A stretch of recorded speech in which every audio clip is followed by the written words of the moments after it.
O Salmo diz assim, o Salmo 113, aleluia. Louvai, servos do Senhor, louvai o nome do Senhor. Bendito seja o nome do Senhor agora e para sempre. E ele diz, do nascimento do sol até ao ocaso, louvado seja o nome do Senhor. Excelso é o Senhor, acima de todas as nações, e a sua glória acima dos céus. Quem há semelhante ao Senhor nosso Deus, cujo trono está nas alturas, que se inclina para ver o que se passa no céu e sobre a terra? Ele está acima do céu. É o que diz o texto. Ele ergue do pó o desvalido e do monturo o necessitado, para o assentar ao lado dos príncipes, sim, dos príncipes, com o seu povo, ou do seu povo. Aí ele encerra falando, faz a mulher estéril viva em família. Faz a mulher estéril viva em família. Faz com que a mulher estéril viva em família e seja alegre mães de filhos. Diga assim, mulheres alegres mães de filhos. Pode dizer, mulheres alegres mães de filhos. Mas que mulheres é essa? Que mulher é essa que está falando aqui? É uma estéril. O estéril não pode conceber. Mulher estéril não pode conceber. Se é estéril, não pode conceber.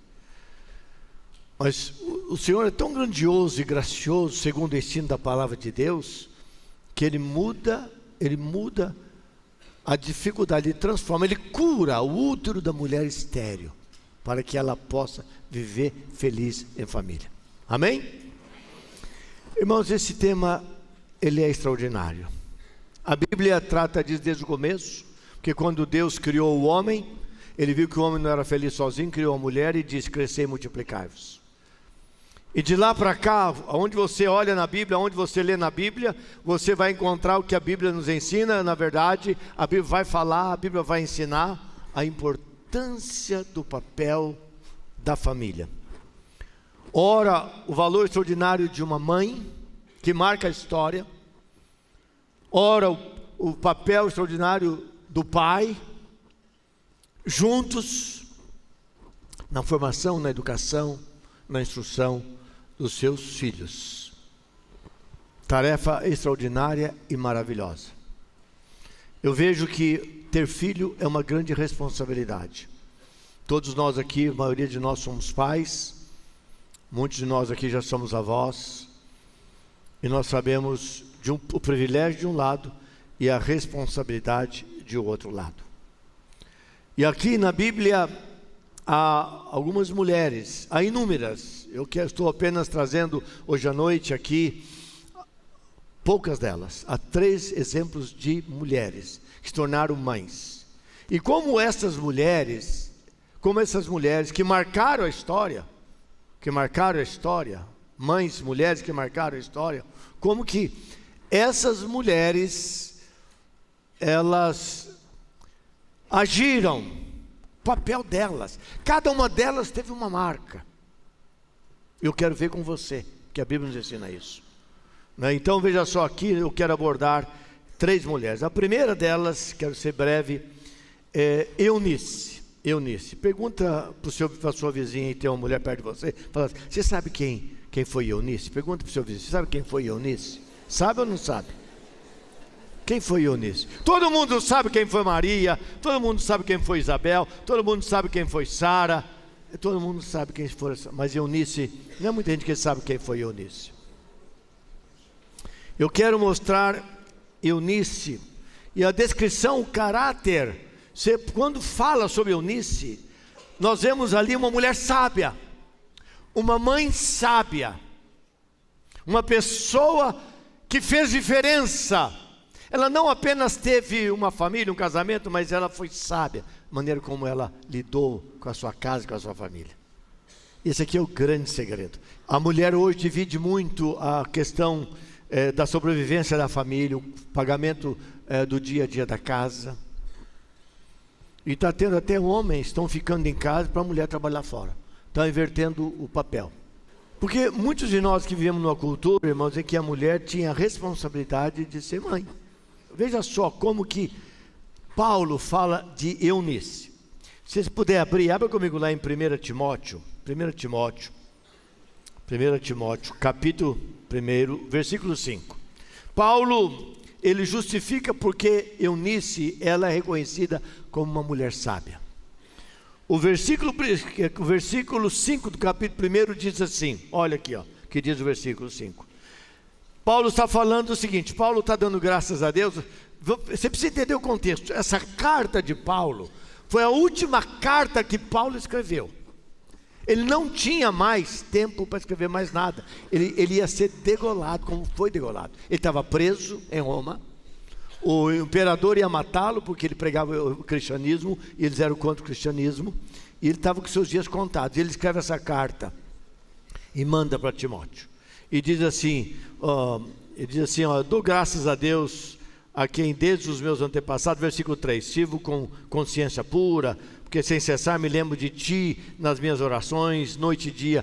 Ele está sendo grato pelo companheirismo de Timóteo, mas eu quero chegar no versículo 5, que diz assim, pela recordação, Timóteo, olha, irmãos, coisa linda, esse pastor já idoso, velho, pronto para morrer, lembrando daquele que foi discípulo dele, quem ele investiu tempo, ele investiu energia, ele ensinou, ele acompanhou, ele motivou, ele encorajou, e dizendo o seguinte, eu tenho uma recordação de você, Timóteo, eu guardo em você uma recordação, que guardo da sua fé sem fingimento. Paulo está reconhecendo aqui algo tremendo, valioso, precioso na vida de Timóteo. Era uma fé verdadeira, porque quando não é verdadeira é fingida. É a mesma coisa, vamos crer, vamos orar por cura, mas mas no fundo eu não creio em cura. Esta fé é fingida. Essa é a fé verdadeira. É assim que Paulo havia experimentado no seu caminhar com Timóteo, sobre a fé de Timóteo. Uma fé sem fingimento. Agora, o que Paulo fala? Paulo conecta isso à sua casa. Paulo reconhece que Timóteo teve essa fé, porque na sua casa houve alguém que viveu uma fé sem fingimento. Houve alguém que ensinou aquele menino quando ele era adolescente, quando ele é ainda pré-adolescente, quando ele era criança, a ter expectativa poderosa do agir de Deus na vida dele. Porque ele diz assim, a mesma fé sem fingimento. Primeiramente, lá na avó, olha o papel da avó na vida dos netos. Lá na sua avó, que habitou em tua avó Loide, reconhecendo o papel da avó na vida dos netos. E depois ele diz, e em tua mãe, Eunice, a tua mãe Timóteo, tua mãe foi uma mulher extraordinária, uma mulher sábia. O que ela fez com você, todas as mães do mundo deveriam fazer, porque tua mãe foi uma mulher sábia. E diz assim, e estou certo de que também em ti. Então, irmãos, o papel da mãe, veja só, se não fosse Eunice, quem seria Timóteo? Timóteo foi um muito importante na vida da igreja primitiva, da igreja incipiente. Paulo investiu, treinou, mas a fé, ninguém transfere fé. Eu não posso dividir minha fé com nenhuma das minhas filhas, eu não posso transmitir fé para ninguém, nenhum dos meus netos, eu não posso transmitir fé. Eu não posso mandar fé para eles, mas eu posso viver uma vida de fé. Eles poderão ver, na verdade, algo forte de Deus na minha vida. E porque eles podem também crescer, aprender, a experimentar, a buscar em Deus esta fé extraordinária e uma fé poderosa na vida deles. Eu posso ser exemplo, eu posso ser modelo, eu posso ser assim um pai, vou ser uma mãe, eu posso ser assim um líder de célula, um supervisor de célula, um pastor de rede, pastor de igreja. Irmãos, isso é coisa que você não consegue apenas falar. Quando você olha para as pessoas, você pode ver nelas. Você vê nelas aquilo que elas creem. É verdadeiro. As palavras, a atitude, é verdadeiro. É isso que Paulo está dizendo. Timóteo viu essa fé verdadeira, imitou esta fé que estava na mãe dele, Eunice, e depois também ele via na avó. A Bíblia não fala sobre o pai de Timóteo. Possivelmente ela era viúva. Não vou entrar em detalhes da família porque o texto não fala. Mas ela, mesmo sendo viúva, vivendo uma época difícil, a mulher naquela época, viúva, não tinha hoje a liberdade, as condições que a mulher brasileira tem, a mulher do mundo tem hoje, porque na sociedade ocidental, especialmente, talvez em algum lugar, ainda em alguns países, ainda a mulher é tolhida de muitas coisas, mas não na nossa realidade, e nada disso fez com que ela descuidasse da sua tarefa como mãe. E quando Paulo caminha nesse texto, no capítulo 3, veja só, caminha nesse texto, capítulo 3, deixa eu chegar lá, capítulo 3, 2 Timóteo 3, lá nos versículos 3, 14 e 15, Paulo aqui, na verdade, ele presta uma homenagem à sua mãe. Ele diz assim: tu, porém, Timóteo, eu vou embora, vou deixar esse conselho para você. Tu, porém, permanece naquilo que você aprendeu, daquilo que você foi inteirado.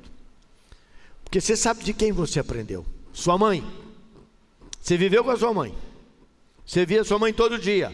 Como essa mulher olhava para a Bíblia e olhava para a vida. Versículo 15. E de que desde a infância sabes as sagradas letras, que podem tornar-te sábio para a salvação pela fé em Cristo Jesus. Irmãos, aqui é a mãe que conduz o filho a Jesus Cristo. É a mãe que vive, a mulher, o papel da mulher que vive o Evangelho na dimensão tão profunda do relacionamento diário e cotidiano, para influenciar a vida deste filho. Em outras palavras, Eunice viveu uma vida em família com seu filho, uma vida encharcada de fé, de obediência. Viveu uma vida encharcada de Deus. Isso derramou sobre a vida do seu filho.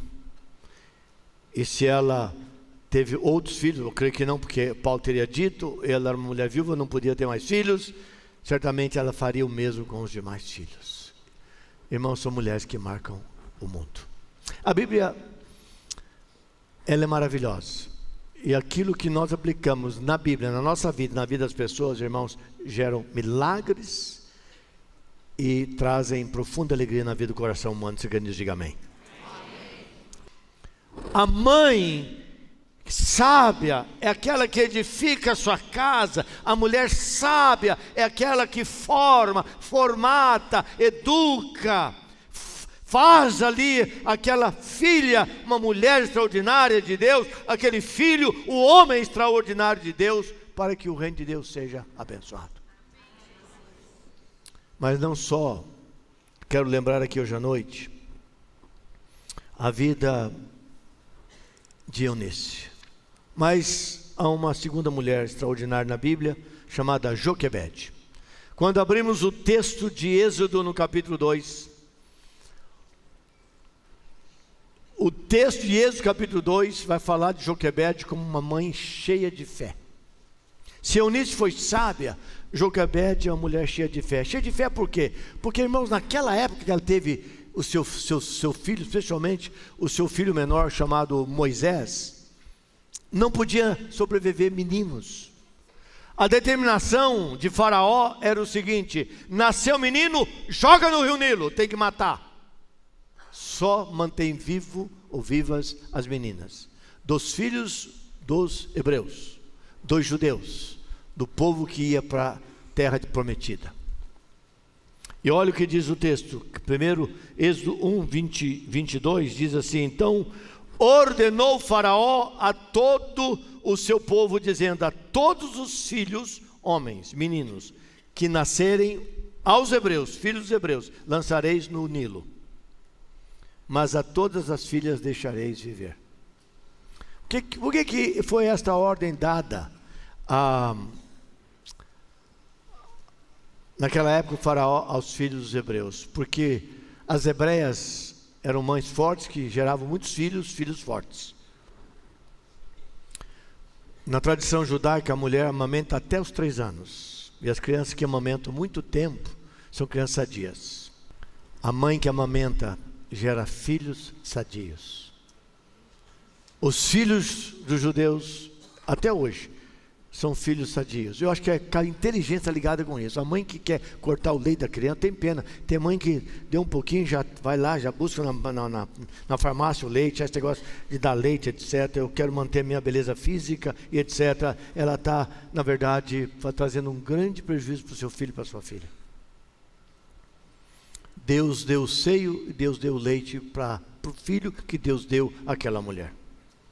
Pela lei, para ser obediente à lei, Joquebede, Arão, seu marido, teriam que entregar aquela criança para ser jogada no rio Nilo. Mas eu estou dizendo que essa mulher foi marcada pela fé. Ela, pela fé, tomou posse pela fé de que ela seria a guardiã. Deus iria ouvir a sua oração e seu filho iria sobreviver. E Deus deu uma estratégia para ela, pela fé. Qual foi a estratégia?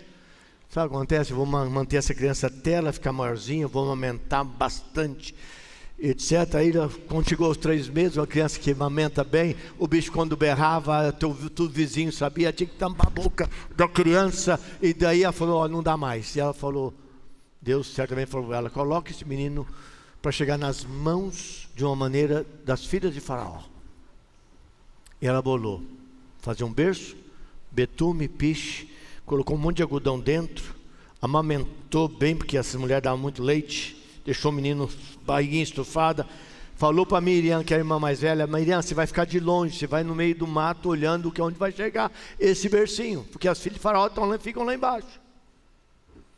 E a história, irmão, fazendo ela curta, o bercinho chegou até as filhas de Faraó, e quando as filhas de Faraó abriram ali, estava chorando, elas ouviram o choro. Eu abri aquele cestinho, acho que tinha um tipo de pano para os mosquitos não morder todo o menino, e imagino, na beira do rio sempre tem mosquito, e que coisa linda essa criança, ela pega aquele bebê, formoso, extraordinário, chega Miriam, a irmã do menino. E o texto diz o seguinte, olha, a senhora não precisa de alguém para amamentar essa criança, porque essa é a maneira de criar filho naquela época. Eu conheço uma mulher, a mãe dela. Ela falou, onde está essa mulher? Chama essa mulher aqui. Ela corre para casa, a mãe, a filha de Faraó está te chamando. Irmãos, é o primeiro caso na Bíblia que o Estado paga para a mãe criar o próprio filho.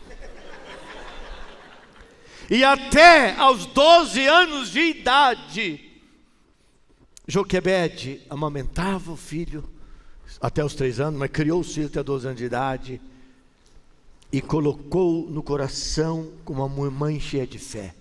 Filho, você vai ser usado por Deus. Filho, você é de Deus. Filho, Deus fez um milagre na sua vida. Contou a história para ele, como ele sobreviveu. E depois, aos 12 anos, ele teve que morar no palácio, porque ele se tornou filho da filha de Faraó. E nós sabemos que foi Moisés, que Deus levantou. Deus chama Moisés como um grande líder para tirar o povo da escravidão egípcia e levar esse povo para uma jornada maravilhosa. É o homem que usa uma vara que tinha na mão e bate nas águas do Mar Vermelho e o mar se abre e o povo atravessa. Foi o grande Moisés, o grande líder, até hoje respeitado no mundo inteiro como grande líder que Deus usa. Por quê? Por causa de uma mãe cheia de fé. Quando a mãe educa o seu filho no caminho de Deus, quando a família entende o valor, o papel, o ensino da Bíblia, é a base que é dado por nós, que recebemos, que o pai e a mãe da casa. É isso que fez Joquebede uma mãe extraordinária, onde há cântico de adoração na casa, onde há leitura da Bíblia na casa, onde há oração constante na casa, quando há confiança em Deus na casa, tudo muda na família. Por isso, mães que mudaram a história. Mas há um terceiro exemplo. Esse exemplo eu busco na vida de uma mulher chamada Ana. Há várias Anas na Bíblia. Esta é a Ana, mãe de Samuel. Ana, como exemplo de uma mulher intercessora. Se Joquebede foi uma mulher cheia de fé, como ela lidou com o problema da sua época, e ela não se rendeu ao sistema político da época, ela rompeu. Se Deus usou Eunice como uma mulher sábia, que inculcou a palavra de Deus, ensinava aquela criança, e certamente essa também é uma mulher de fé, mas a característica dela é por ser uma mulher sábia. Nós encontramos em Ana uma mulher intercessora, uma mulher que orava. Ana é uma mulher que orava por um filho que ela não podia ter. A Bíblia diz que Ana, ela era estéril, e quando lemos 1 Samuel, lá no primeiro capítulo, Samuel capítulo 1, nós encontramos a história de Ana e o seu marido Elcana. Se casaram e não vinha filhos, e a tradição daquela época, se a mulher que ele casava não podia dar filhos, ela arrumaria uma outra mulher para que pudesse coabitar com o seu marido e ele ter a sua posteridade, o seu nome. E entrou nesta família Penina. E Penina, diz o texto, que ela foi mãe de vários filhos. Mas Ana nunca desistiu da sua missão de ser mãe. Diz que ela orava, ela é intercessora. Eu imagino, irmãos, às vezes os jejuns de Ana orando, pedindo a Deus um filho, para ser alguém usado por Deus. Ela não queria passar pela vida sem deixar uma criança que pudesse ser usada por Deus.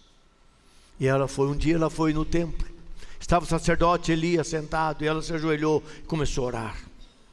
E ela orava, apenas mexia os seus lábios, ele não via voz nenhuma. Ele ficou até assim, impressionado: que mulher é essa? Ela fala, não ouve nada, será que ela está embriagada? Mas ela estava ali, contrita aos pés do Senhor, porque às vezes não são as palavras, irmãos, orações ouvidas não são as orações barulhentas, não são as orações, às vezes há várias formas de orar. O que Deus está olhando é a fé, é o que está dentro do nosso coração, é o princípio da intercessão. Eu posso orar muito alto, eu posso orar baixinho, posso orar em silêncio, depende. Deus ouve todo tipo de oração, e ela estava ali agora, certamente por tantas vezes ela ter pedido naquela reunião, até ao lado do sacerdote Eli, por ter uma criança. E ela falou: agora eu vou orar sozinha, eu vou pedir para Deus. Por isso que um grande escritor chamado John Bunyan escreveu um dos livros mais vendidos da história depois da Bíblia, O Peregrino. Ele fez uma afirmação extraordinária. Sabe o que ele disse? Esse autor, ele declarou, na verdade, ele diz o seguinte: a melhor oração, é melhor orar de coração mesmo sem palavras, do que com palavras sem coração. Por quê? Ele disse: é melhor orar de coração, mas sem palavras, do que orar com palavras, mas sem o coração. Porque o segredo aqui é o princípio da intercessão.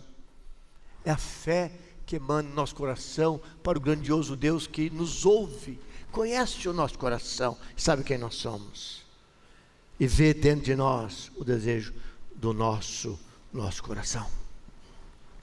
Mães que marcaram a história, mães diferentes. Muitas outras poderiam falar aqui, mas não tenho tempo para falar isso.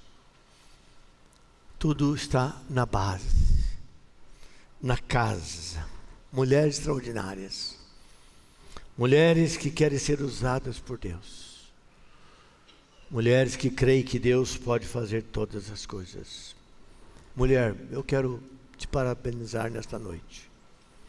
Você mãe, você mulher, você que já teve filhos ou filho, você que quer ter um sonho de ser filhos, eu quero que você guarde no seu coração, e tudo será diferente da sua vida, se você lembrar de Eunice como uma mulher sábia.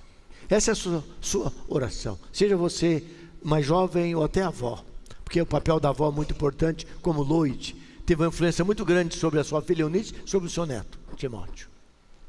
Mãe sábia, mãe cheia de fé, grande Joquebede.